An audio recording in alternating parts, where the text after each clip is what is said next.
Assalamualaikum warahmatullahi wabarakatuh. Berjumpa lagi dengan saya Farah Nur Kamilin, calon guru penggerak angkatan 11. Kali ini saya akan memaparkan modul 1.4 penerapan segitiga restitusi.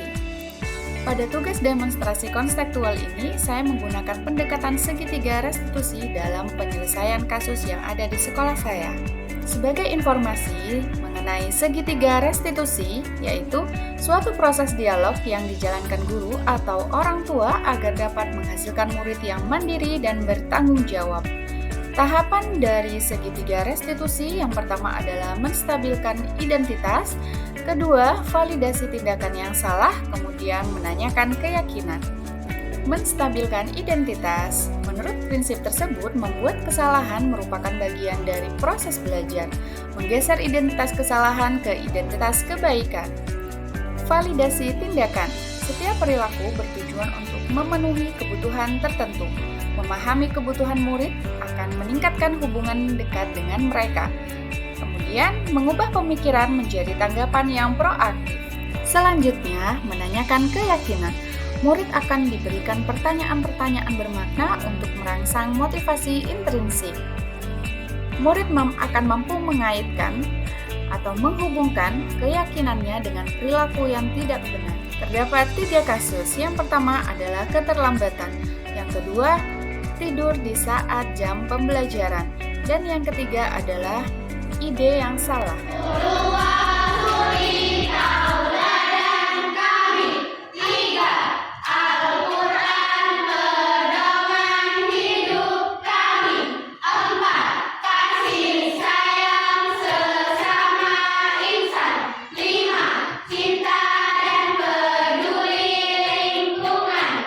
Assalamualaikum warahmatullahi wabarakatuh.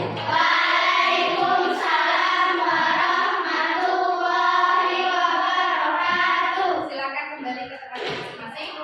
Waalaikumsalam. Kenapa kok terlambat hari ini? Macet.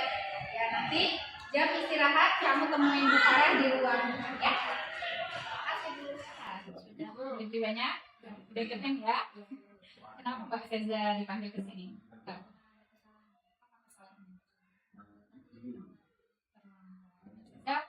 Terlambatnya bukan hanya hari ini ya. Dari kemarin setelah Bu Farah cari informasi dari ketua kelasnya, Mbak Seza itu sudah 4 kali terlambatnya ya. Kenapa Mbak sudah terlambat?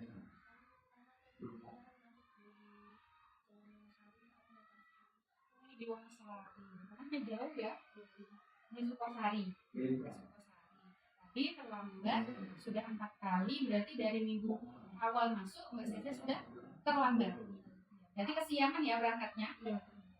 Tadi Mbak Seza rumahnya di Sukosari, jauh ya. Biasanya kesini diantar siapa? Naik apa? Naik mobil. Berangkatnya jam berapa biasanya? Jam 6. Kenapa kok bisa terlambat ya? Bangun kesiangan, terus macet yang di pasar Wonosari tadi itu ya? Ya.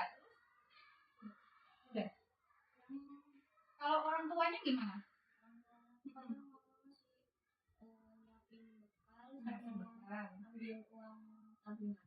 Oh, jadi Mbak Seza kira-kira dari rumah itu jam 6, tetapi untuk masuk ke mobil terus berangkat itu masih ada jeda-jeda waktu yang karena itu tadi ya, namanya masih nyiapin ini, nyiapin itu gitu ya, masih belum lengkap persiapan untuk berangkatnya ya. Jadi keluar dari rumah kira-kira bukan jam 6, tapi lewat dari jam 6.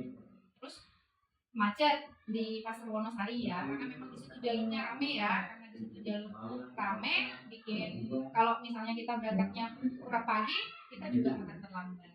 Nah, Mbak Seza, kalau terlambat itu kan ada ya aturannya apa itu? Melanggar.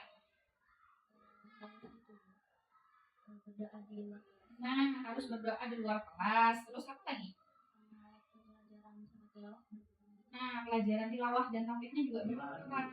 Jadi kalau misalnya Mbak Seza terlambatnya beberapa kali, maka Mbak Seza harus mengulang doanya di luar. Ya, itu hal yang nggak baik ya sebenarnya.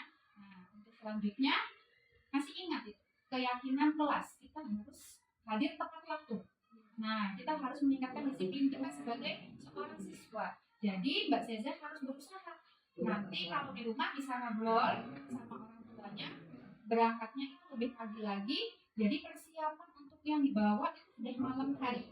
Ya, nah nanti Bu Farah akan komunikasikan juga sama orang tua Mbak Seza untuk lebih awal lagi untuk mengantarkan Mbak Seza ke sekolah supaya Mbak Seza tidak kehilangan waktu tilawah dan juga tidak kehilangan waktu dalam berdoa bersama teman-temannya. Ya. Nah, untuk selanjutnya Mbak Seza harus lebih pagi lagi, terus nyiapin yang mau dibawa di pagi hari itu di malam hari nyiapinnya ya. Terus Mbak Seza itu harus komunikasi yang baik dengan orang tua ya, supaya orang tuanya juga paham kalau ke sekolah itu dinilai juga disiplinnya. Ya. Semoga Mbak Seza di kedepannya nanti tidak terlambat lagi, terus lebih baik lagi ya. Terima kasih ya.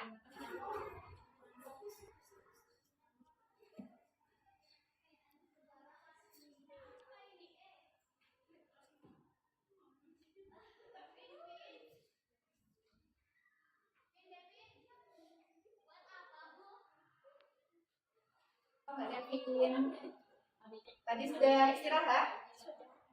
Beli apa? Banyak. Karena tadi sudah istirahat, beli banyak. Mbak Devin sudah kenyang ya? Mbak Devin tahu kenapa Mbak Devin dipanggil ke sini?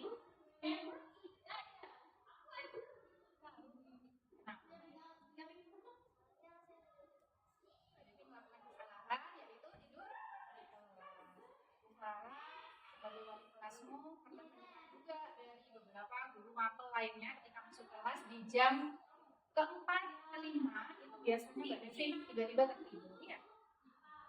Mbak Devin kenapa kok tidur itu? Kadang tiduran sebenarnya ya namanya juga ketiduran ya, nggak apa-apa wajar. Sebagai manusia kita butuh istirahat, tapi alangkah baiknya kita harus bertanggung jawab. Kalau di kelas kita harus Devin boleh tidur waktu pas jam pelajarannya. Kenapa Mbak Devin itu sering tertidur dalam kelas tidak hanya 1-2 kali, tetapi beberapa kali. Tidak hanya di mapelnya Bu Farah, tetapi juga di mapel yang lain. Apakah Mbak Devin tidurnya kemalaman?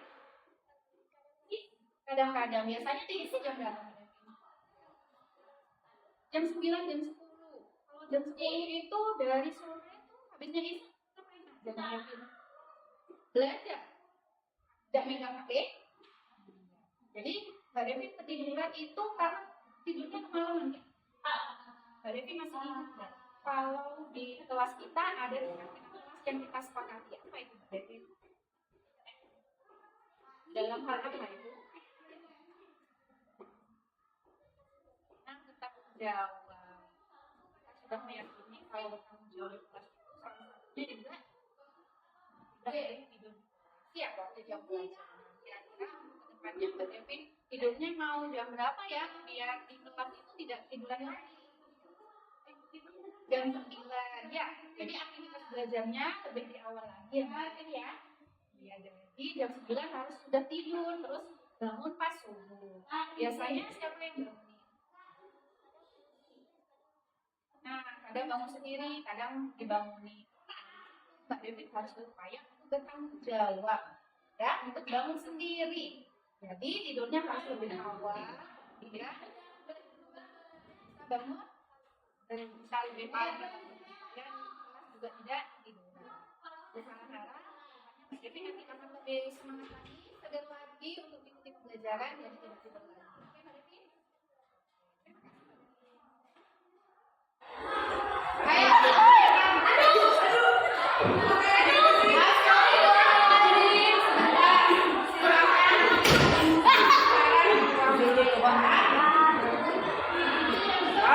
Bisa dulu. Siap bisa ngancong buat. Ayo, kamu bikin enggak? Misalkan tahu kenapa tadi dipanggil ke sini?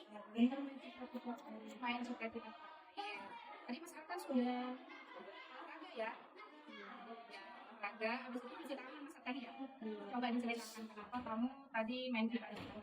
Karena pengen main. Memang setiap orang itu betul ya kesenangan senang tadi misalkan ya senang sekali main ciprat-ciprat ya sampai kena siapa aja.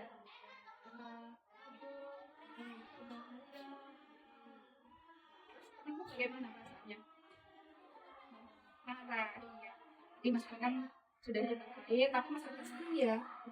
Ya, wajar memang setiap orang ingin mendapatkan kesenangan, tetapi alangkah baiknya kesenangan itu jangan sampai membuat orang lain marah, ya kan? Kamu tahu yang kamu lakukan salah. Bu Farah ingin dengar kenapa kamu ingin memiliki kesenangan dengan menciptakan air ke temannya.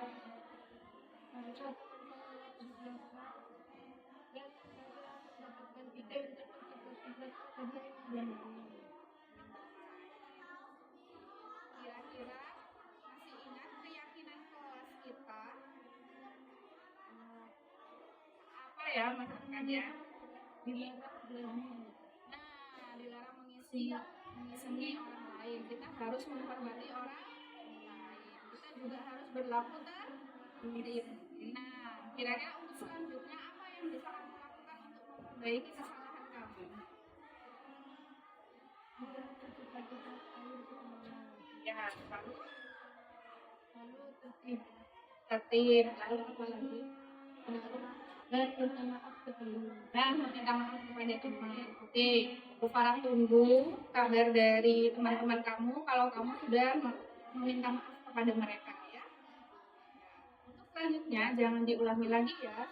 Kamu menjadi anak yang baik, anak yang soleh.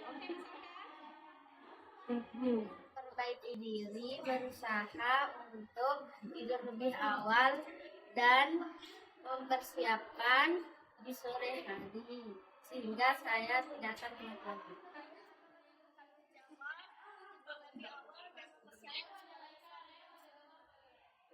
Selanjutnya saya akan memperbaiki diri dan menghormati orang lain dan bersikap santun. Terima kasih. Salam guru penggerak.